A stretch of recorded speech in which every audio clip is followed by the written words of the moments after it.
भी research organisations की सबसे बड़ी पूंजी पैसा नहीं होती है। सबसे बड़ी पूंजी यदि कोई होता है उसके लोग होते हैं, जो काम करने वाले उसमें होते हैं। और आपके साइंटिस्ट, आपके इंजीनियर्स और आपके टेक्नीशियंस हैं आपकी असली ताकत है। उन्हें सीखने के अवसर देने होंगे, उन्हें नेतृत्व की जिम्मेदारी देनी होगी और उन्हें यह भरोसा देना होगा उनके आइडियाज को निश्चित रूप से सुना जाए, वह सही हो या गलत हो, लेकिन सुना जाएगा। यह पेशेंस भी होना चाहिए। मैंने देखा है कुछ लोगों के अंदर यह पेशेंस नहीं होता। रिसर्च में फेल्योर्स भी होते हैं।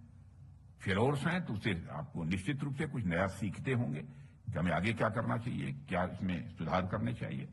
जरूरी है कि हर अनुभव से कुछ सीखा जाए। और साथियों, अच्छी बात यह है कि आप सबने लगातार अपने अनुभवों से कुछ न कुछ सीखा है, जैसा मैंने पिछले 6-7 वर्षों में महसूस किया है, आप लोगों से मिलकर, आप लोगों के बीच आकर, आप लोगों को सुनने के बाद।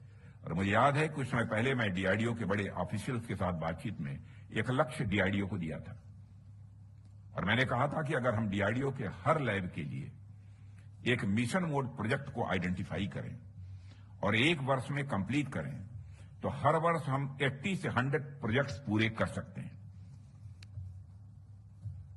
लेकिन 100 यदि मैं कह रहा हूं तो 80 या 100 ही होने चाहिए, आवश्यक नहीं है। वो 50-60 भी होंगे चलेगा, वो 40 भी होंगे तो चलेगा, क्योंकि मैं जानता हूं, क्योंकि मैं भी साइंस का स्टूडेंट रह चुका हूं, फिजिक्स का स्टूडेंट रह चुका हूं, इसलिए मुझे मालूम है। मैं भी रिसर्च कर चुका हूं, इसलिए मालूम है कि आवश्यक नहीं है कि उसमें कामयाबी मिल ही जाए, लेकिन प्रयत्न होते रहना चाहिए, निराश नहीं होना चाहिए। और मुझे यह जानकर बहुत खुशी हुई है कि आपने मेरे सुझावों पर काम करते हुए इस दिशा में सकारात्मक प्रयास भी आपने किए हैं और अपने लक्ष्यों को आपने प्राप्त किया है। मैंने बस फोकस तरीके से एक सेंस ऑफ अर्जेंसी में काम करके रिजल्ट प्रोड्यूस करने की बात की थी और आपने उसे चरितार्थ भी कर दिखाया है।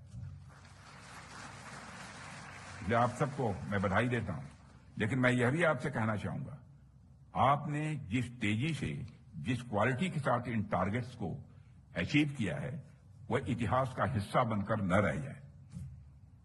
यह भी सावधानी बरतनी होगी।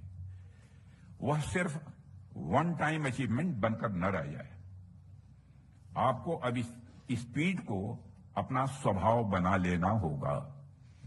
इस स्पीड को आपको अपना स्वभाव बना लेना होगा। जिस सर्वाइवल ऑफ द फास्टेस्ट की बात मैंने की, उसे अब डीआरडीओ के वर्क कल्चर में पूरी तरह से इनकलकेट करना होगा। और साथियों, अंत में मैं कुछ और सुझाव भी आपको देना चाहूंगा। आप डिफेंस के क्षेत्र में एपेक्स रिसर्च ऑर्गेनाइजेशन है, जाहिर सी बात है आपकी जिम्मेदारियां भी बहुत ज्यादा हैं। आप लोगों को अंदाज नहीं होगा, आप लोगों के प्रति जो लोग जानते हैं, पढ़े लिखे लोग हैं, आप लोगों के प्रति, लोगों के मन में, वैज्ञानिकों के प्रति एक सम्मान का भाव है। स्वाभाविक है, इसके कारण आपकी जिम्मेदारियां भी बहुत ज्यादा हैं।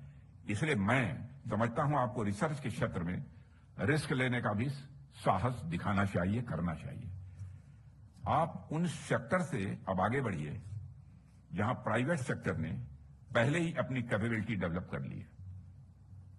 आप ऑर्गेनाइजेशन के अंदर ही अलग से एक विंग बना सकते हैं जो उन सेक्टर्स में जोखिम उठाएं जहां वैसे तो सफलता की संभावना दिखने में तो बहुत कम है, लेकिन अगर उसमें सफलता मिलती है तो मैं समझता हूं अपने में वो हिस्टोरिक होगा।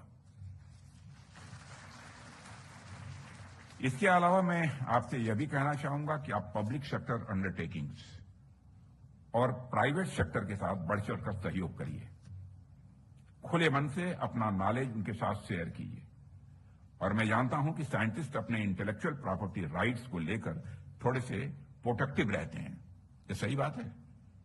नहीं, थोड़ा तो रहता है, थोड़ा रहता है, और स्वाभाविक भी है, मनुष्य हैं। लेकिन अब समय आ गया है कि हम कन्वेंशनल एरिया से बाहर निकलें।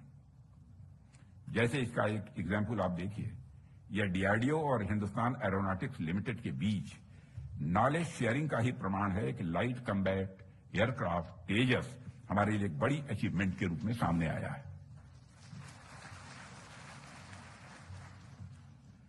और मैं मानता हूं ऐसे बहुत सारे ऐसे अचीवमेंट्स हैं जो कि हमारा इंतजार कर रहे हैं। इसके लिए जरूरी है कि आप एकेडमिया के साथ मिलकर पब्लिक और प्राइवेट सेक्टर के साथ नॉलेज शेयर करें। सरकार तो अपनी तरफ से प्रयास कर ही रही है, लेकिन गवर्नमेंट सपोर्ट तभी मीनिंगफुल होगा जब डीआरडीओ एकाधिकार वाले रिसर्च एंड डेवलपमेंट मॉडल से निकलकर कोलैबोरेटिव इकोसिस्टम की ओर बढ़ेगा और public sector, private industries, MSME, startups तथा एकेडमिया के साथ सहयोग करेगा। तभी हम आत्मनिर्भर भारत की तरफ से मजबूती से कदम बढ़ा पाएंगे।